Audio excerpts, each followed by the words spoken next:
Welcome back to the BlissTonic Podcast. I'm Michelle Anthony and feeling so grateful today that you're taking some time out of your day to spend it with me and to work on yourself. So thank you so much for being here. I hope you get so much value out of today's episode and you feel inspired to go take some quantum leaps into different realities and then solidify them. So before we get started, let's just take a second to ground everywhere that's touching the floor. Let it soften down into the earth beneath you. And then from that place of grounding, bring some extension through the spine.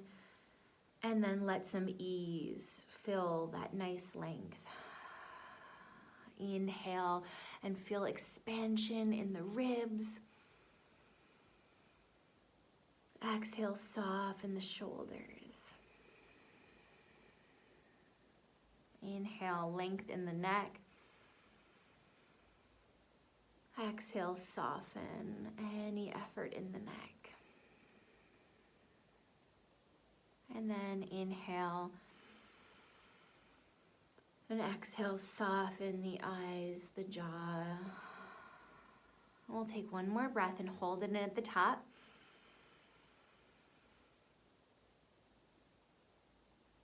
Feel this fullness filling you with vitality.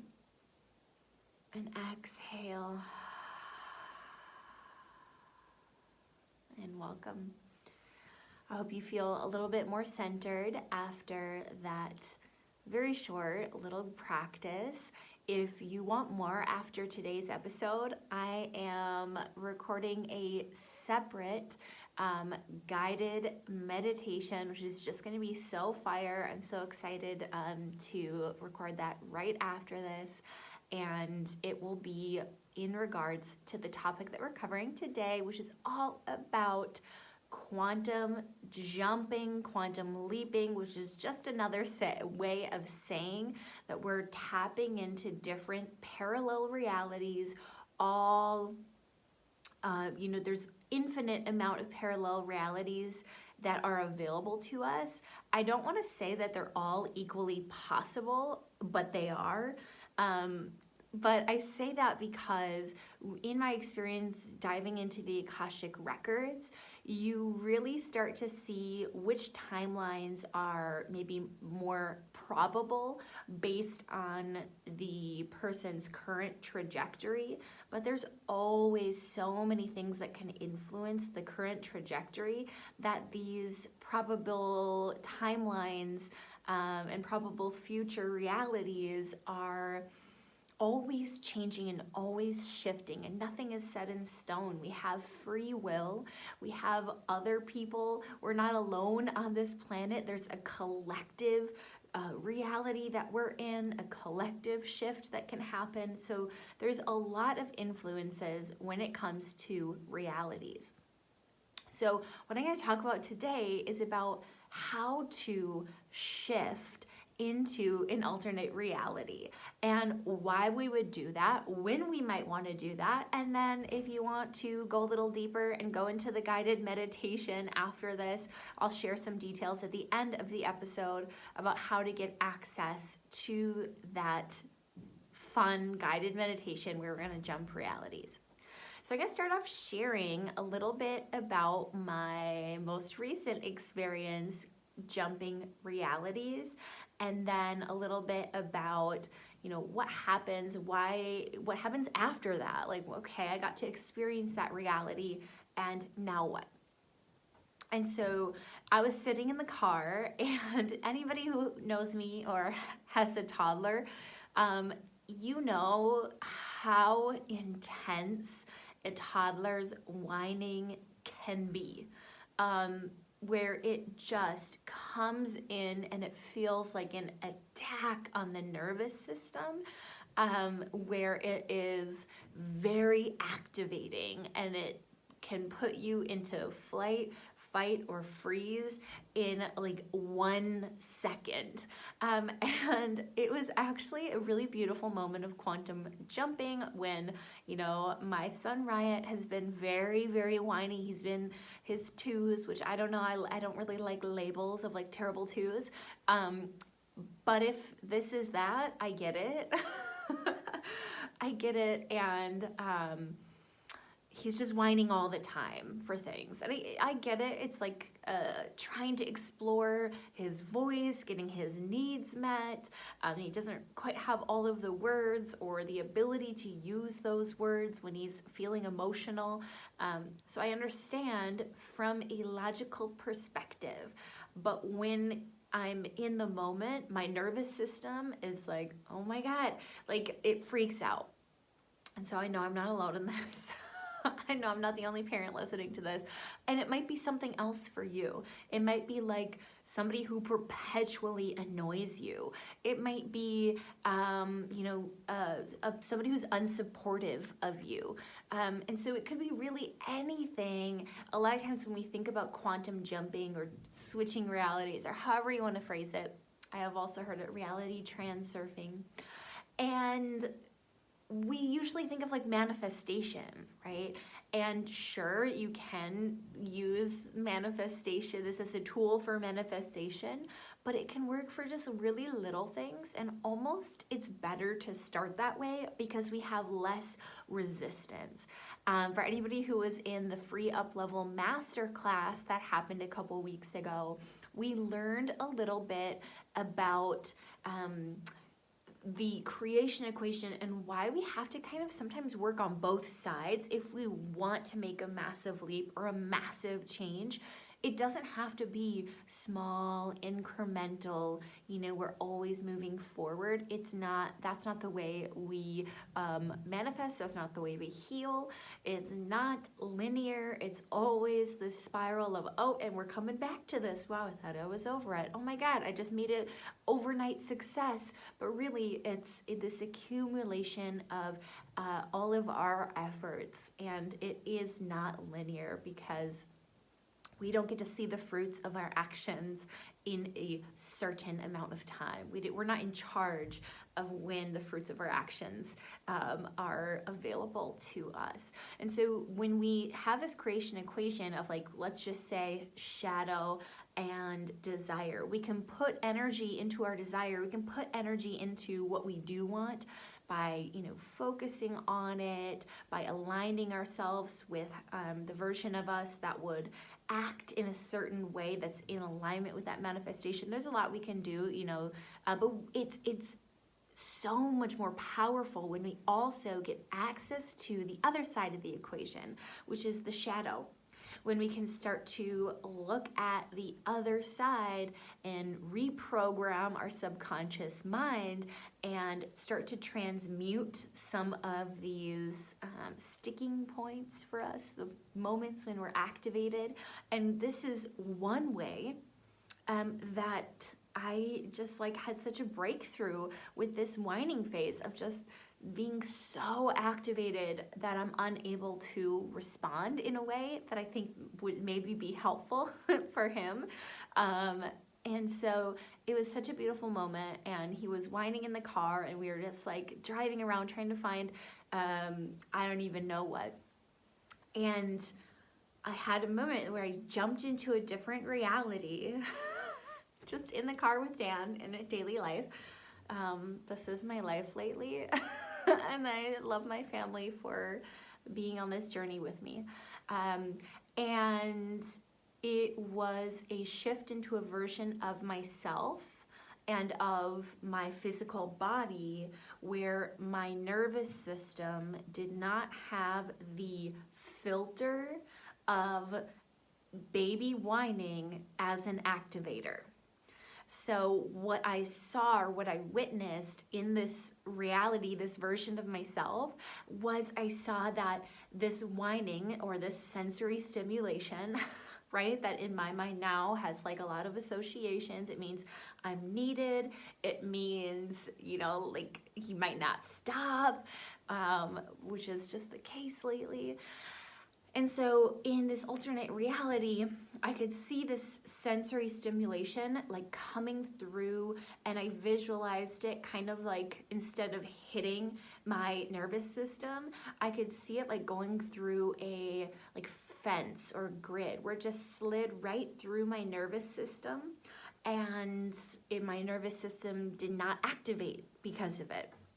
And it's such a small thing, but in the moment, when my body is my indicator, my body goes into this stress mode in response to this toddler whining, my body all of a sudden shut down the activation from the same stimulation that was happening. And I could just be totally at ease in that moment. I could be totally present and could give him what he needed. And this is a skill that every parent, I'm sure, develops in their own way. And if you haven't yet developed this, try quantum leaping. So how do we get into that new reality? Well, sometimes, honestly, and in this case, it kind of felt a little bit like grace, like receiving this shift in reality. However, there was intention behind it of, oh my God, like I can't handle this anymore. And so what can I do about it? Like we are victims of certain situations. We've been victimized, but we don't have to be the victim. And I know that is like, doesn't necessarily apply to a toddler. The toddler is not victimizing me, right? But our nervous system takes it that way.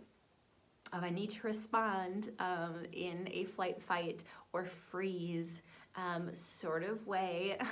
Or in my case, a lot of times, like it builds up till I feel like I need to scream and just like get it out of my system. So setting the intention that there's a version of you out there that has this whatever you want, anything, and the less resistance we have around it, the easier this is gonna be. That's why picking something kind of like trivial of like my toddler whining is so easy, because I'm not really attached. Like, he's not going to stop whining, and so I can't control that necessarily, but maybe he'll stop whining sooner if I am less reactive.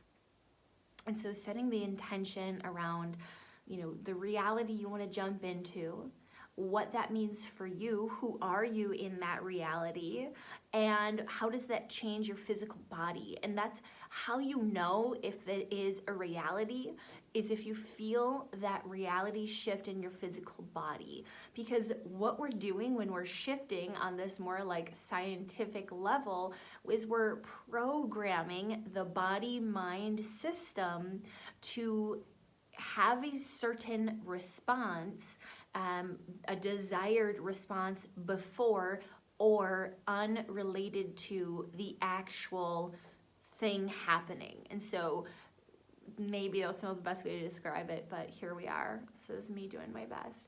So basically, the mind-body connection does not know whether something is actually happening now or if it's imagined, and that our body mind can react in the same way whether we are responding to sensory stimulation of an event that's happening in real life or an imagined event. We can cultivate a certain emotional state, and because of that, our brain can create a unique chemistry that's going to serve the body. And in this case, it is about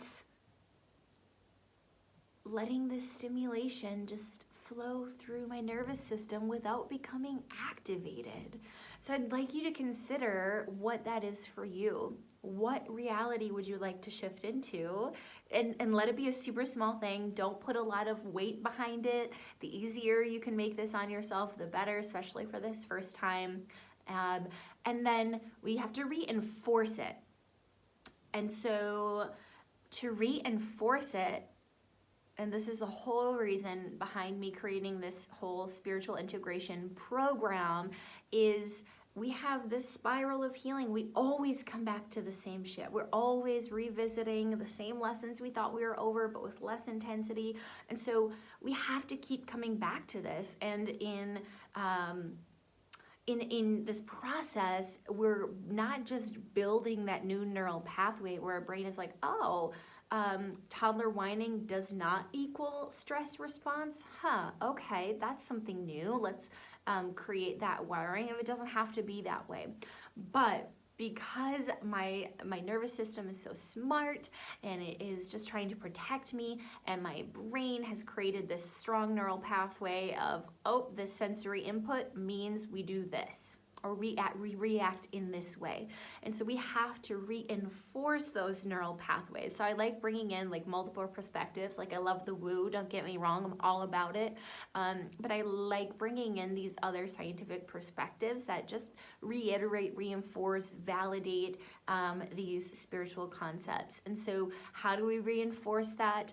By revisiting the vision, by revisiting the quantum jumping, by sitting with that intention and visualizing what that feels like to be in that reality. And the more work you can do to release your attachment from the other side of it, the faster this process is going to happen for you. And I want to say, when we are doing this, it is so much more powerful to get yourself into a subconscious state. And so, whatever you can do to get into kind of a deeper state of relaxation is going to help you with this process. It's going to help you get out of the analytical mind and start to tap in the subconscious, where we have these patterning, the subconscious patterning of this sensory response equals this, or my current reality is this and it makes me feel this way. And so you're stuck in that pattern of thought and emotion, the thought and emotion loop, thought feeling loop.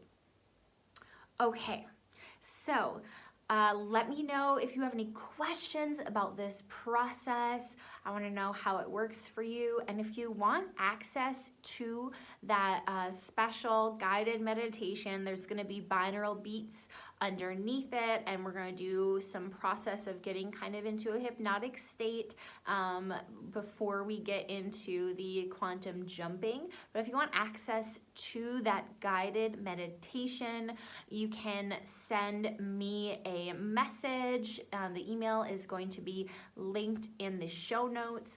There's also going to be a direct link to that guided meditation. And I just want to say that if you are a Patreon supporter, thank you so much, and you get this for free. Otherwise, it'll be available for $5, and you can keep it and listen to it as many times as you like.